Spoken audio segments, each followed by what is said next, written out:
가운데 하루를 보내고 또 이 시간 하나님 앞에 나와서 우리를 구원해 주신 하나님을 찬양하며 또 예배하며 또 말씀 배울 수 있는 은혜의 시간 허락하심을 감사합니다.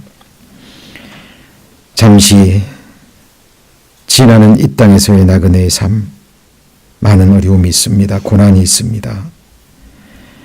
또 슬픔이 있습니다. 주님 나라에 들어갈 때까지 오직 하나님이 주신 약속의 말씀을 또 믿음으로 또 소망함으로 모든 것을 이기고 또 승리하고 주님 영광 앞에 서기를 원합니다. 약속의 말씀대로 우리를 붙들어 살게 하시고 우리 소망이 부끄럽지 않도록 우리의 삶을, 우리의 믿음을 하나님 지켜주옵소서.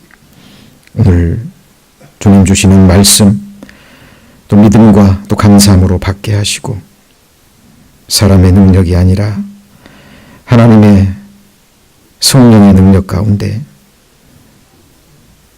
성령의 가르치심으로 또 가르침을 받을 수 있도록 이 시간 역사하여 주옵소서. 주 예수님 이름으로 기도드립니다. 아멘. 역대하 성경 역대하 33장입니다. 703페이지입니다. 역대하 33장 703페이지 1절부터 제가 읽겠습니다. 므낫세가 위에 나갈 때 나이 12세라.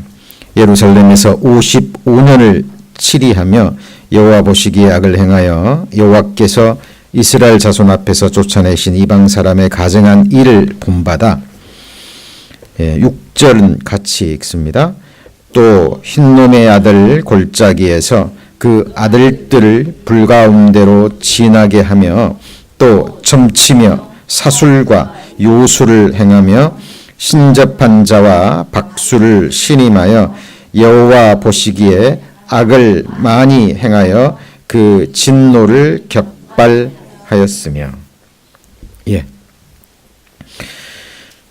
오늘은 역대하 33장과 34장을 중심으로 므낫세와 요시야의 회개를 통해 얻는 교훈이라는 주제로 함께 말씀 배워보고자 합니다. 성경을 읽어보신 분은 알겠지만 므낫세와 이 요시야가 동일하게 하나님 앞에서 회개를 합니다.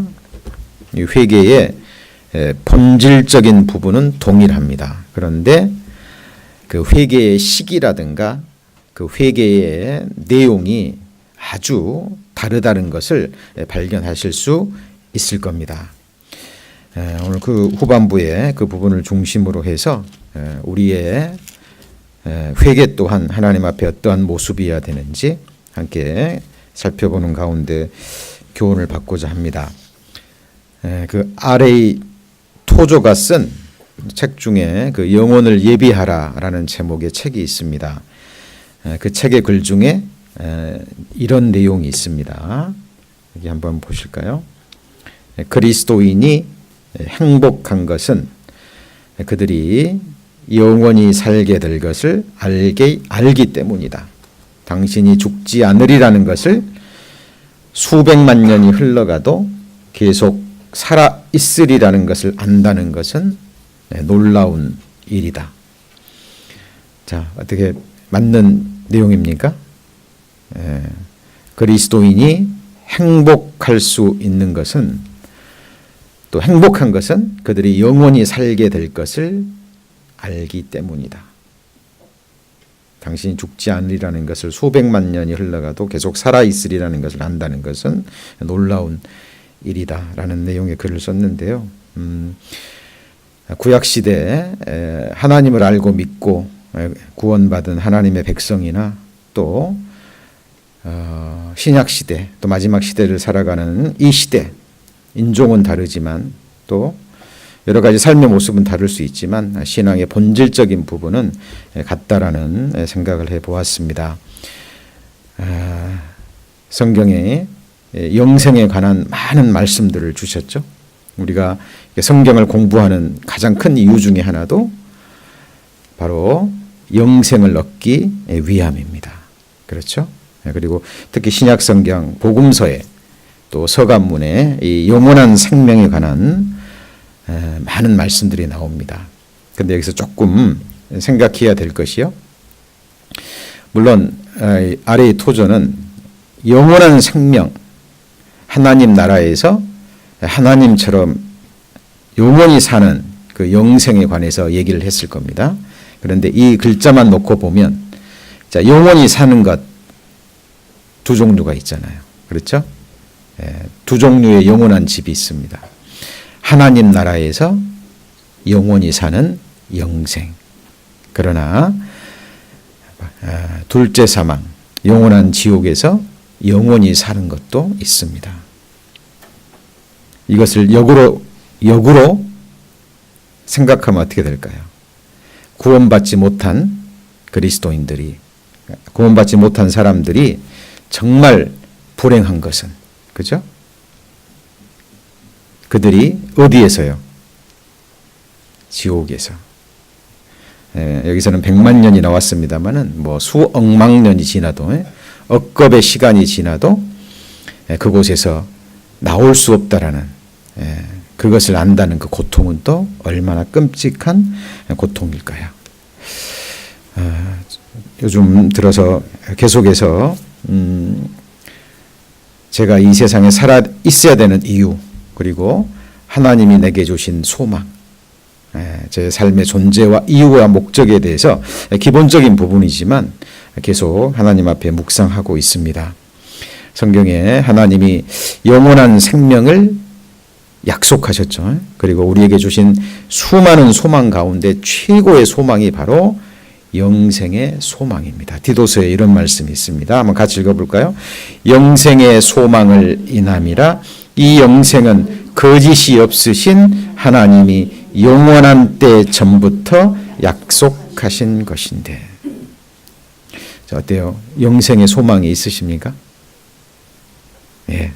그리고 이거는 하나님이 주신 거죠. 그리고 이것은 하나님이 영원 전부터 우리에게 약속하신 것입니다. 그렇죠? 예. 디도는 이 부분을 받고 이 소망을 받고 성령의 감동하심으로 지금 이 서간문을 기록하고 있는 겁니다. 지금부터 약 2000년 전의 인물이지만 동일하게 이 영생의 소망을 받았거든요. 그리고 이건 하나님의 약속이라는 사실입니다. 그죠? 그리고 이 영원한 생명은 우리가 무엇을 해서 하나님 앞에 뭘 행해서 얻는 것이 아니라 이거는 하나님이 우리에게 값없이 주시는 선물이라고 로마서 6장 23절은 증거하고 있습니다. 이 말씀 기억하시죠? 죄의 삭은 사망이요. 같이 읽습니다. 하나님의 은사는 그리스도 예수, 우리 주 예수 안에 있는 뭐죠? 영생인데 여기서 은사라고 번역이 됐습니다만은 gift입니다. gift of God. 하나님의 선물. 그죠? 자, 우리는 값없이 얻지만 하나님 편에서는 독생자 예수 그리스도를 십자가에 죽는데 내어주신 그 핏값으로 우리에게는 거저 얻어진, 우리 편에서 보면 그런 하나님께는 너무나 엄청난 값이 치루어졌죠. 하나님이 세상을 이처럼 사랑하사 독생자를 주셨으니 이는 저를 믿는 자마다, 그 다음에 뭐죠? 멸망치 않고, 그 다음에 뭔데요? 영생을 얻게 하려 하심이라. 자, 하나님이 독생자를 주신 것은 아무도 멸망치 않고 멸망이 있거든요. 믿는 자마다 영생을 얻게 하려 하심이라. 영원한 생명입니다. 이 땅에서 이런 육신의 몸을 가지고요, 이 세상에서 영원히 산다는 건 저주죠. 근데 그게 아니고 하나님처럼 돼서 하나님의 나라에서 영원히 사는 영생이 실제로 있다라는 겁니다. 아버지의 뜻은 이것이니 아들을 보고 믿는 자마다, 그 다음에 뭐예요? 영생을 얻게 하려 하심이라. 진실로 진실로 내가 너에게 이르노니 아들을 믿는 자는 영생을 가졌고 이렇게 되는 겁니다. 그러니까 우리 신앙생활을 함에 있어서요. 또 우리가 오늘 수요 예배 때 함께 나와서 또 하나님을 예배하고 말씀을 배웁니다. 많은 이유가 있습니다만은 가장 큰 목적 영원한 생명이라는 사실입니다. 이 소망이 이 세상에 있을 때 우리가 우리 마음 안에 늘 가지고 있어야 되고요. 그리고 이 영생의 소망을 이 땅에 있을 때부터 누릴 수 있어야 됩니다. 이것이 진정한 하나님이 보실 때 진정한 신앙생활이라는 사실입니다. 사도 요한이 요한 1서를 쓴 이유가 있죠. 사도 요한이 요한 1서를 쓴 많은 이유가 있지만 그 당시 요한 사도의 눈으로 볼 때 많은 성도들이 영생을 얻었지만 이미 하나님이 주셨지만 그들도 받았다는 걸 알고 있지만 이것을 잊어버리고 살고 있는 거예요. 이것을 잊어버리고 살고 있고 마치 영생을 얻지 않는 자처럼, 그렇죠? 그 소망을 누리지 못하고 살고 있는 것을 보고 이렇게 성편지를 씁니다. 내가 하나님의 아들의 이름을 믿는 너희에게 이것을 쓴 것은, 같이 읽습니다. 너희로 하여금 너희에게 뭐가요? 영생이 있음을 알게 하려 함이라. 그죠? 영원한 생명을 얻었는데 이것을 잊어버리는 거예요. 그리고 이 영생의 소망을 누리지 못하고, 그죠? 잠시 이 세상 그리스도인으로 살아가는 데 있어서 주어지는 여러 어려움, 고난, 핍박, 갈등 가운데서 침륜에 빠져 있는 많은 사람들을 보는 것입니다. 그래서 사도 요한은 이 편지를 통해서 그들에게 너희가 영생이 있다라는 것을 알게 하려고. 자, 모르는 게 아니라 그랬죠. 알고 있는데 그것을 잊어버리고 살고 있다라는 사실입니다. 또 요한복음 6장에는 예수님께서 친히 또 이런 말씀을 하셨죠. 자, 한번 같이 읽습니다. 내 살을 먹고 내 피를 마시는 자는 영생을 가졌고 마지막 날에 내가 그를 다시 살리리니. 나는 하늘에서 내려온 산떡이라 그랬고요. 내 피는 참된 음료라고 말씀하셨습니다. 그죠?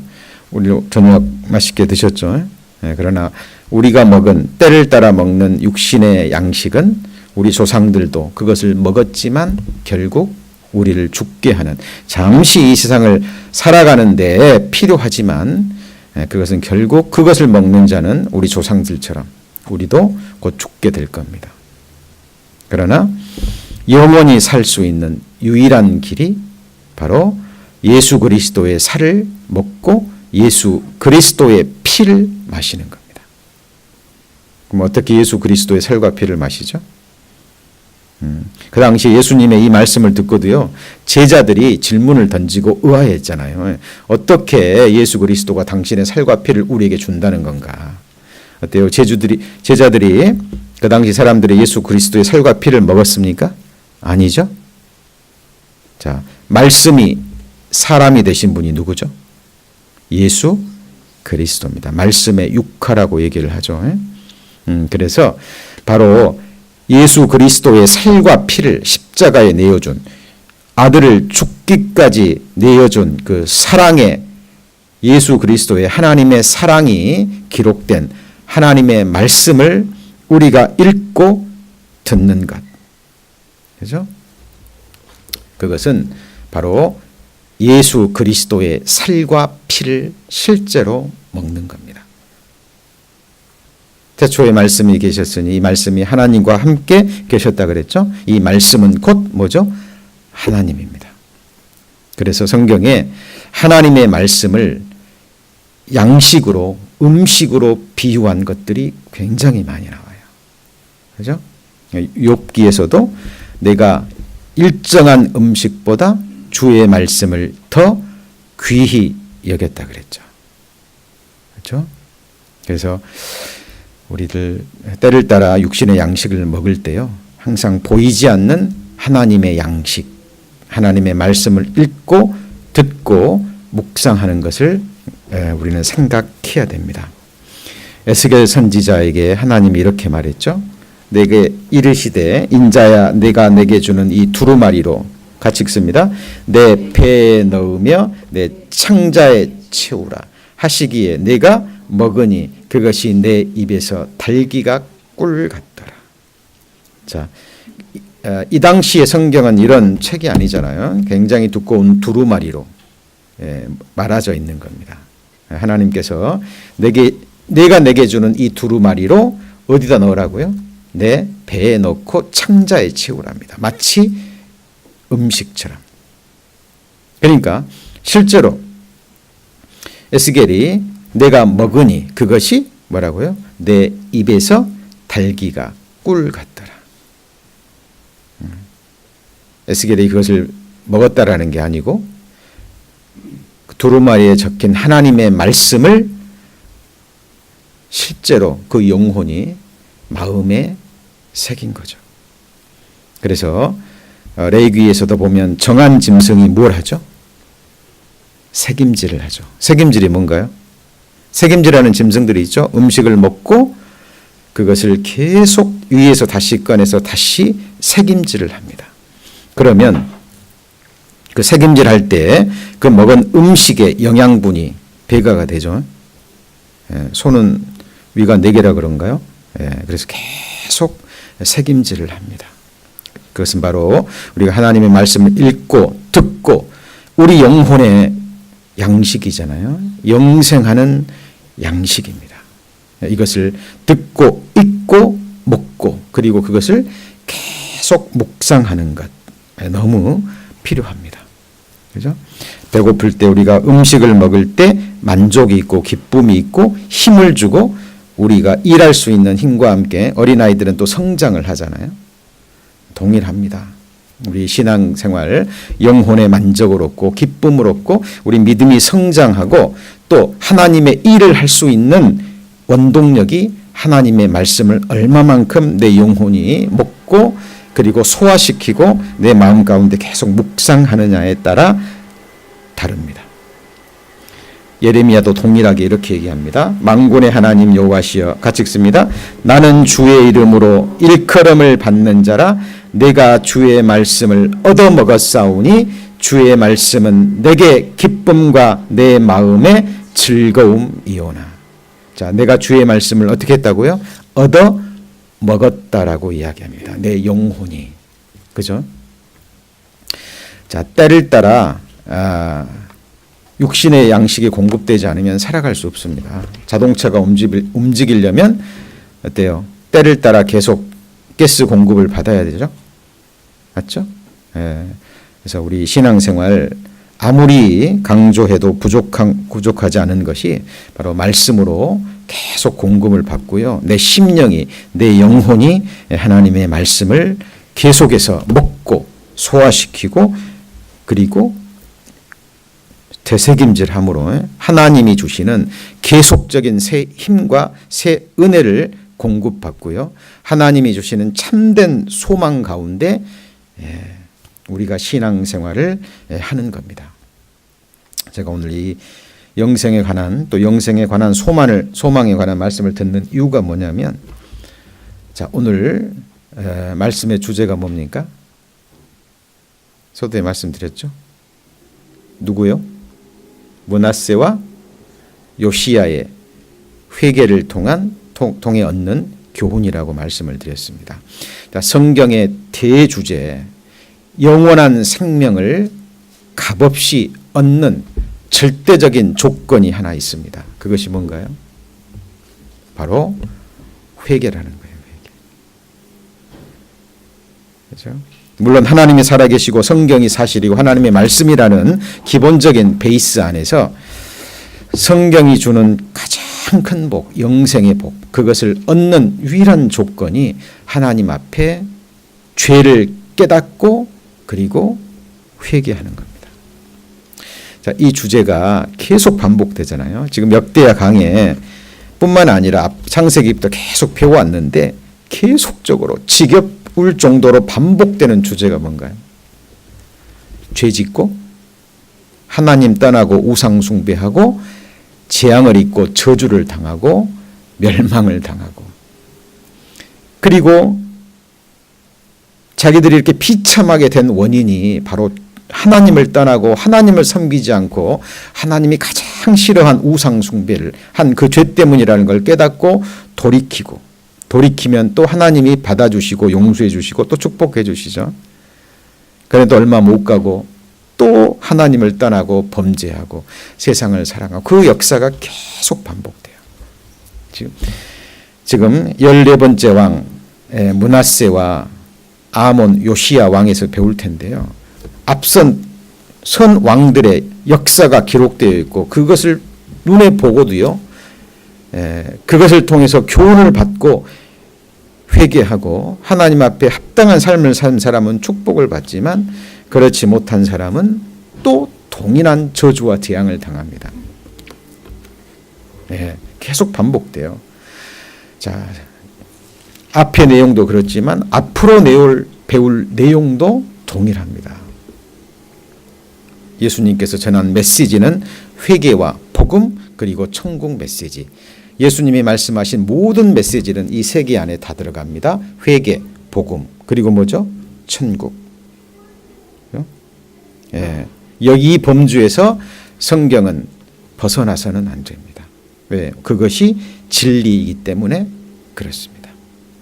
그래서 우리 하나님이 주신 영생의 소망을 얻었지만 내가 얻은 이 영생의 소망이 정말 하나님이 주신 것인지, 그리고 내가 그 소망으로 구원을 얻었고 소망으로 이 세상의 모든 것을 이겨가고 있는 승리의 삶인지 늘 생각하셨으면 좋겠습니다. 이 므낫세는 누구의 아들이죠? 히스기야의 아들입니다. 그 위대한 히스기야의 아들이에요. 그것을 보고 자랐고 그 기록을 통해서 이 므낫세는 자랐습니다. 그럼에도 불구하고 왜 이 므낫세가 하나님 앞에 이렇게 악한 삶을 살았을까요? 여기 33장 1절에 보면 므낫세가 위에 나갈 때 나이 몇 세였죠? 12세입니다. 예루살렘에서 몇 년을 통치했어요? 55년. 모든 왕 중에서 가장 긴 세월을 통치를 했습니다. 그런데 이 므낫세는 정말 많은 악을 행한 왕이었습니다. 자, 이 성경은 그 부분을 이야기를 하고 있지 않습니다만은 이 므낫세가 통치할 당시에 주변 나라 중에 아수르라는 나라가 가장 강했고요. 가장 잘 살았거든요. 오늘날 말로 말하면 미국처럼 정치적으로 경제적으로 군사적으로 큰 힘을 가지고 있는 아수르 그런 큰 나라였습니다. 그런데 이 므낫세가 굉장히 세상적으로 정치적으로 뛰어난 세상적으로 보면 그런 사람이었다라고 얘기를 합니다.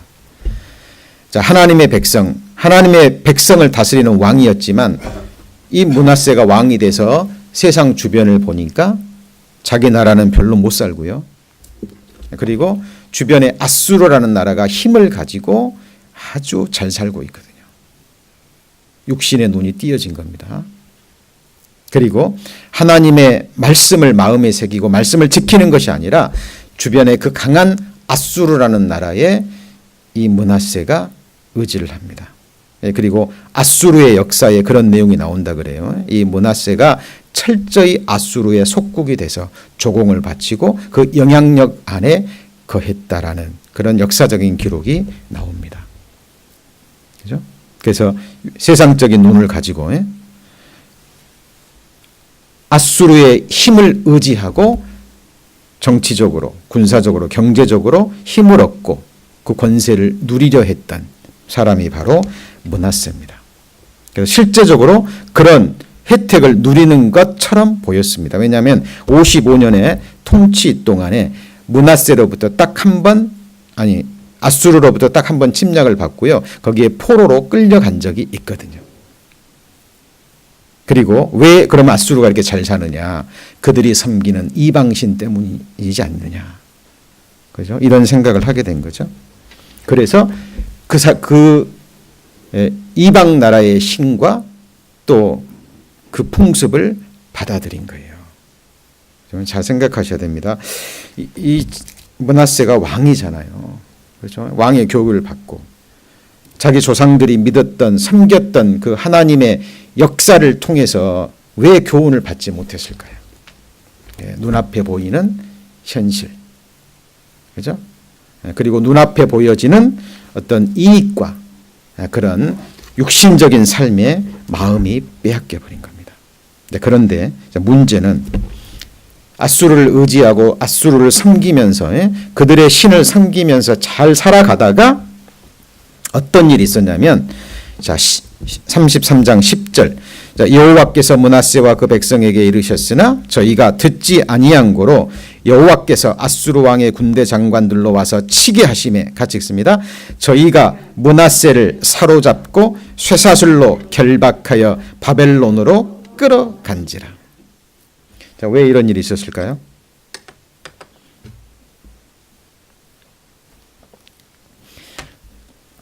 성경은 나오지 않지만 이 므낫세와 앗수르 간에 어떤 갈등이 있었던 것 같습니다.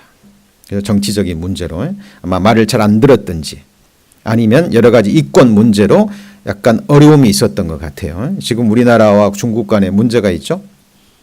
어떤 문제죠? 그 사드 문제 때문에 지금 갈등이 있고 관광객도 보내지 않고 이런 정치적인 문제들이 있잖아요. 하여튼 이 므낫세가 앗수르를 의지하고 잘 이렇게 사는 것처럼 보였지만 어떤 갈등의 문제로 문제가 있었던 것 같습니다. 그러니까 이 앗수르가 이 므낫세가 말을 안 들으니까 쇠사슬로 묶어서 끌고 가버린 거예요. 자, 겉으로 보기에는 그렇습니다만 그 뒤에는 누가 역사하셨다고요?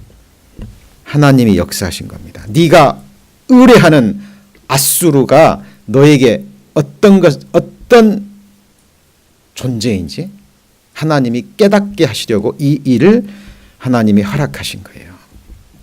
자, 그러니까 12절 같이 읽습니다. 저가 환난을 당하여 그 하나님 여호와께 간구하고 그 열조의 하나님 앞에 크게 겸비하여, 자, 자기가 믿었던 앗수르로부터 침략을 당하고 그래도 자기가 속국의 왕인데, 그렇잖아요. 그동안 섬겼는데 앗수르를 어떤 문제로 인해서 왕인 자신을 쇠사슬로 결박해서 바벨론으로 끌고 가버리는 이 환난을 통해서 므낫세는 이때 내가 의지하는 앗수르, 그들이 섬겼던 신을 섬긴 결과가 이건가? 라고 그 마음이 하나님께로 돌아섭니다. 그런데 언제요? 환난을 당할 때. 그리고 겸비하고 기도합니다. 근데 여기서 참 놀라운 것은 하나님이 그 기도를 받으셔요, 안 받으셔요? 받으십니다. 자, 55년 동안이나 통치를 했고 그 대부분이 악행을 저질렀잖아요. 자, 성경에 보면 긴 세월의 통치는 하나님의 축복의 결과이기도 합니다만은 악한 왕들이 이렇게 잘못 통치를 하는데도 오래 통치를 허락하시는 경우가 있잖아요. 이건 하나님의 뭐죠? 자비하심입니다. 자비하심. 이제 어떤 왕은 선하지만 짧은 생애를 살고요. 또 악한데 아몬처럼 2년밖에 통치를 안 하고. 그러니까 하나님의 행하시는 일의 시종을 사람으로 측량할 수 없게 하셨다라는 사실입니다. 그런데 이 므낫세가 회개한 시기가 언제입니까?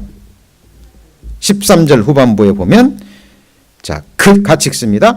그제야 여호와께서 하나님이신 줄을 알았더라. 이 그때야가 언제죠? 환난을 당하고 기도하니까 하나님이 들으시고 포로에서 돌아오기 위해서 다시 왕위를 주신 거예요. 그럼 한 가지 질문을 드리죠. 만약에 므낫세가요, 이 기도를 드렸는데 왕위를 다시 주지 않으셨다면 므낫세는 어때요? 하나님 앞에 회개하고 여호와께서 하나님이신 줄 알았을까요? 자, 하나님이 각 사람에게 행하시는 그 다루시는 모습이 다 다르죠. 다니엘서 보면 다니엘의 세 친구가요, 금신상에 절하지 않으므로 풀무불에 들어갈 위치에 그런 위험에 처하게 됐습니다. 그때 다니엘의 세 친구가 뭐라고 얘기하죠?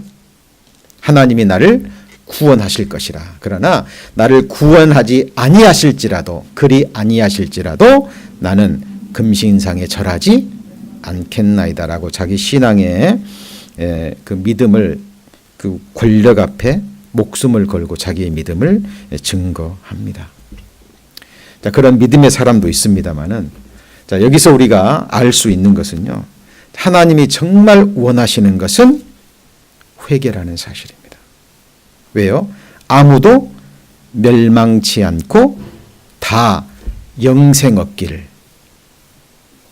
아무도 멸망치 않고 다 회개하고 영원한 멸망이 아닌 영원한 생명을 얻기를 하나님께서 원하신다라는 사실입니다.